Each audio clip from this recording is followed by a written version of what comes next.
vamos à segunda parte da nossa conversa com o professor Lauro Svensson. Tenho certeza que você vai gostar. E se você não pegou o início da nossa conversa, vou colocar um card aqui. Assistam até o final e, por favor, deixe o seu like. Obrigado.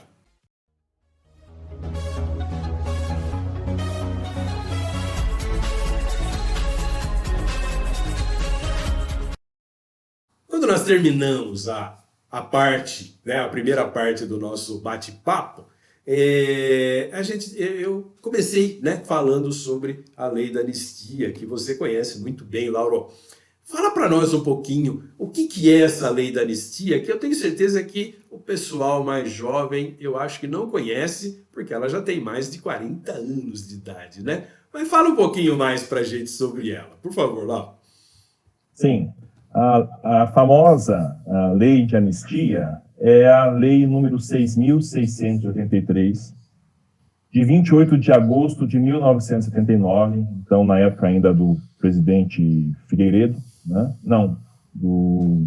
Sim, era o Figueiredo, porque ele... Era o Figueiredo, né? Ele Sim. que sancionou, isso. Em que tornou não mais puníveis penalmente os autores de crimes políticos ou conexo com estes, também crimes eleitorais, e os que tiveram seus direitos políticos suspensos, e aos servidores da administração direta e indireta, né, de fundações vinculadas ao poder público, e etc. Né? É o que está, por exemplo, no artigo 1º dessa lei. Se não me engano, só ficariam de fora aqueles que tivessem cometido crimes de terrorismo, atentados. Eu não me lembro bem quais foram as condições, mas alguns... Os chamados crimes de sangue, né? Sim. Isso está no parágrafo 2º da lei, né? Em que se excetuam dos benefícios da anistia justamente aqueles condenados pela prática de crimes de terrorismo, assalto, sequestro e atentado pessoal, né? Isso mesmo. E considera-se, então, é concedida anistia a todos quantos, no período compreendido entre 2 de setembro de 1961 e 15 de agosto de 79, né, que cometeram, portanto, crimes políticos ou conexo com os crimes políticos. E o próprio parágrafo 1º da lei explica, né, define o que devem ser considerados crimes conexos a crimes políticos, né? Então, diz o parágrafo 1º, consideram-se os conexos, para efeito desse artigo, os crimes de qualquer natureza relacionados com crimes políticos ou praticados por motivação política. Mas, em suma, em resumo, Ribeiro, a lei de anistia, ela, tecnicamente, ela torna não mais possível a responsabilização penal de quem praticou crimes políticos ou crimes conexos a crimes políticos, mas, em regra, não isentando todas as outras formas de responsabilização, reparação, etc.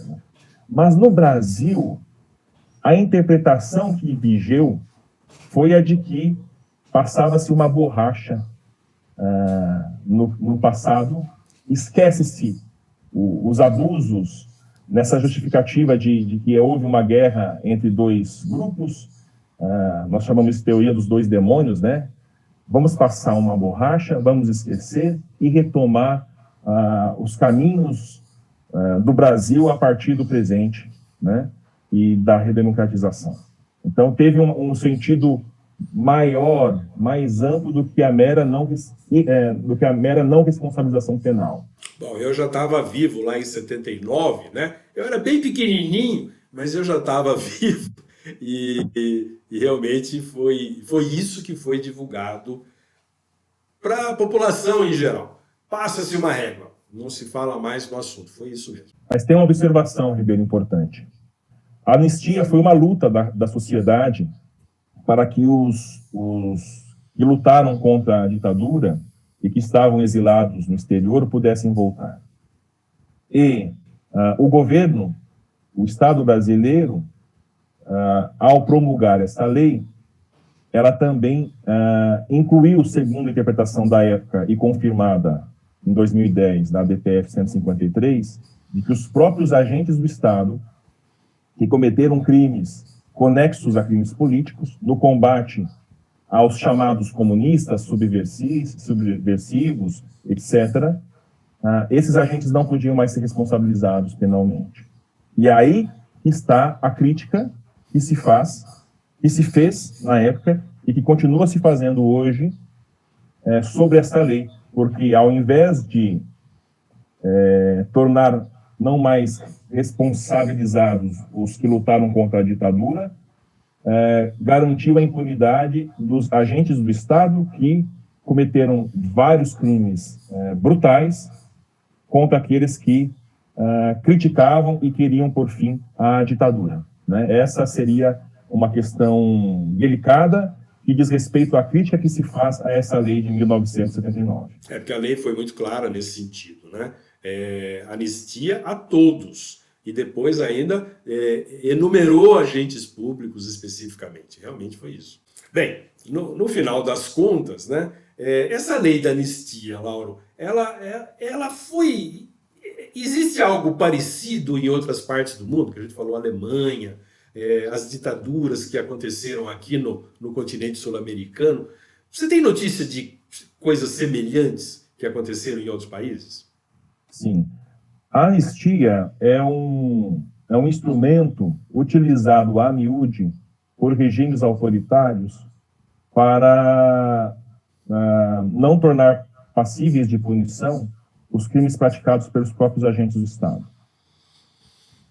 Então, não é uma prática excepcional, é uma prática, de certa forma, recorrente, utilizado pelos regimes autoritários, pelos países que têm regime autoritários. O que aconteceu mais recentemente, e que há, inclusive, uma jurisprudência da Corte Interamericana de Direitos Humanos, é tornar inválidas essas leis, porque iriam contra a própria Convenção Interamericana de Direitos Humanos, segundo a Corte, né? Há críticas nesse sentido, mas esse é o entendimento da Corte. E também esses crimes, essas leis de anistia que garantem a impunidade aos agentes do Estado são considerados também contrários aos direitos humanos. Então, é uma prática recorrente de governos autoritários, mas há uma tentativa hoje, por parte de autores, juristas, ativistas, de suscitar, né, a invalidade de tais leis por violarem, por exemplo, as convenções de direitos humanos, tratados de direitos humanos, etc.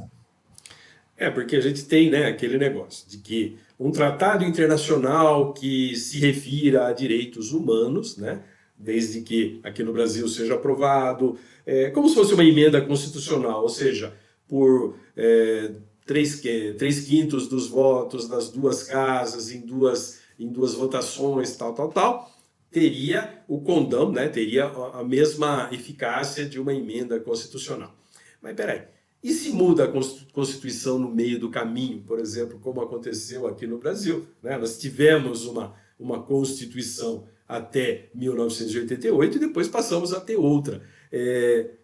Não se dá para emendar a Constituição anterior, né? Então fica um negócio meio complicado isso, né, de tornar válido ou tornar inválido uma lei feita aqui no Brasil. Mas é interessante, Ribeiro, analisar que o questionamento existe em vários países e chegou também até o Brasil. E aqui é interessante os desfechos que se deram aqui no nosso país.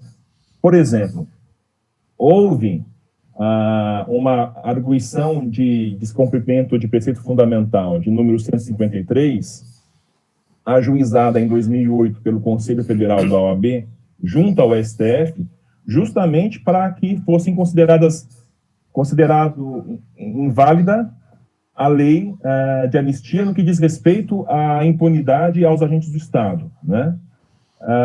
E julgou-se, à época, né, em 2010, o STF considerou que a anistia aos agentes estatais era, sim, válida, né? Por sua vez, houve uma demanda parecida submetida em 2009, um pouco depois, à Corte Interamericana de Direitos Humanos, no famoso caso Guerrilha da Araguaia, ou o caso Gomes Lund e outros versus Brasil. E neste caso, né, também em 2010, salvo engano, a Corte Interamericana de Direitos Humanos julgou inválida a lei de anistia, havendo aqui o quê? Uma antinomia entre o que decidiu o STF e o que decidiu a Corte Interamericana de Direitos Humanos, né? E o problema se coloca.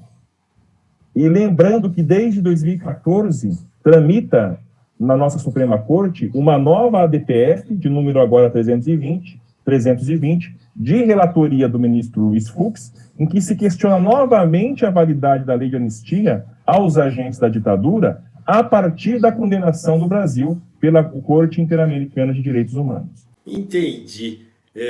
Bem, complicado isso, né? Porque a gente entende, né, que pela soberania do Brasil, né, ou soberania de todos os países, lá desde o Tratado de Westfália e tal, não haveria, né, uma decisão internacional, não, né, não prevaleceria sobre uma decisão nacional. Mas a discussão aí é interessante, porque se for discutido e se for decidido pelo Supremo, aí é uma decisão interna, né?